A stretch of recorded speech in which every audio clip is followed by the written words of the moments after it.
Bonjour la Vendée, bienvenue pour cet été en direct. Vous avez vu, on a sorti une belle chemise, on a sorti un beau t-shirt. Pourquoi? Parce que c'est les vacances. Alors, toute la semaine, on vous fait profiter, on vous fait découvrir des endroits ou alors des activités à faire en famille, entre amis pour bien les vacances ou simplement pour passer du bon temps en ces belles soirées de juillet et d'août qui s'annoncent. Et pour aujourd'hui, vous reconnaîtrez peut-être, bien, on est du côté de Lyon et du Moulin de Rambourg avec notre invité Alexandre Élouard. Bonjour. Bonjour, Vous êtes assorti niveau chemise, on est bien là, on est vraiment en tout vacances, à hein. fait.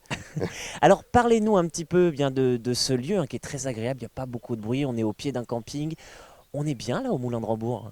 Ah, on est même très bien au Moulin de Rambourg, hein. C'est un moulin qui se situe au bord de Lyon, sur la commune de Némy. On est à une petite dizaine de kilomètres au sud de La Roche-sur-Yon.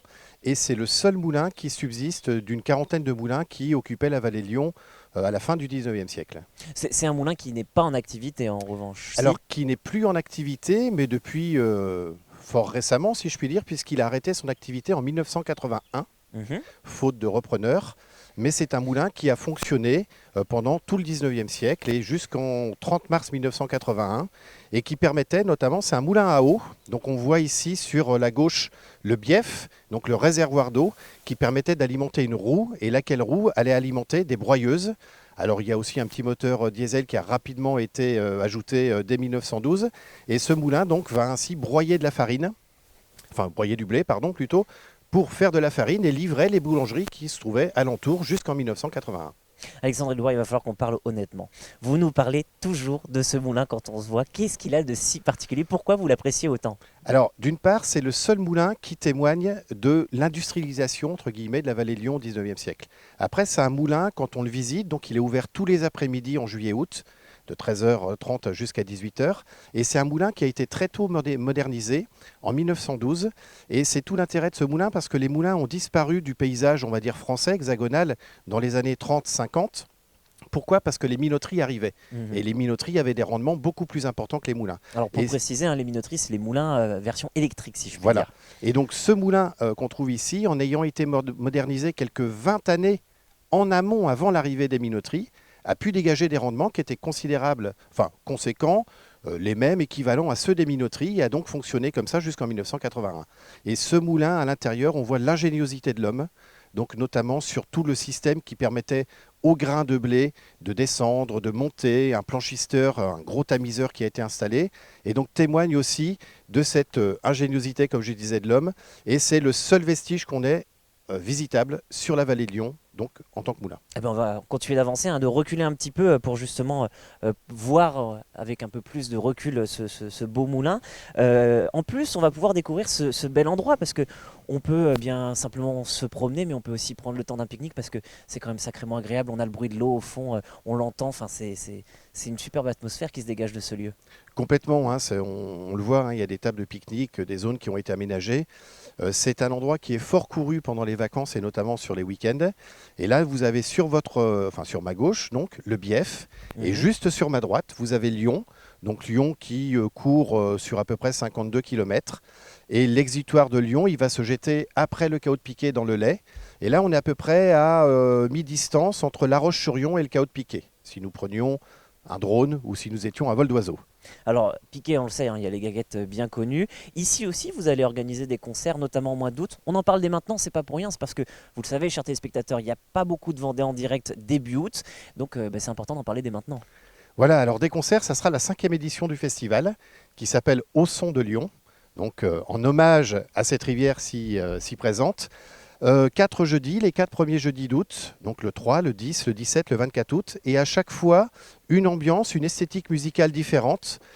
L'objectif de ce festival, c'est de pouvoir donner un moment de bonheur à tout le monde. Donc c'est un festival en plein air qui est gratuit. On a 2 groupes qui passent chaque jeudi. Et donc on démarre le 3 août sur une ambiance chanson française, chanson à texte, avec les petits-fils de Janine, une touche d'optimisme. Oui, les petits-fils de Janine, c'est aussi connu pour être très. C'est vraiment en bonne ambiance, c'est très Complètement, oui. familial. Voilà, oui, c'est un peu dans l'esprit de la rue qui est à nous. Exactement. Et puis après, le 10 août, alors là, on va faire un long voyage, puisqu'on part direction Caraïbes et Amérique du Sud. Donc on va accueillir 2 groupes, Quarteto Cubano, donc comme son nom l'indique, un quartet cubain, Mhm. et Quetengo, c'est de la cumbia colombienne, avec des sonorités actuelles. Donc là, on part vraiment plein sud. Et puis le 17 août, on est en direction de la Jamaïque ou de l'Afrique. Donc on a une étoile montante du reggae jamaïcain qui, pour la première fois, tourne en Europe, qui s'appelle Vanzo. Et on a l'Idiop, lui c'est du reggae africain, donc sur la deuxième partie. Et le 24 août, on termine par une atmosphère un petit peu plus soul funk, avec Lagon qui est un trio nantais, et Malton Milk qui est le groupe français sur la soul et la funk. Je vous laisse passer en premier, hein, comme Oui. ça on va continuer de prendre un peu plus de recul, hein, pour admirer ce beau moulin, et puis surtout le paysage qui le touche. Un dernier mot aussi, parce que bon, là on va avoir ce festival.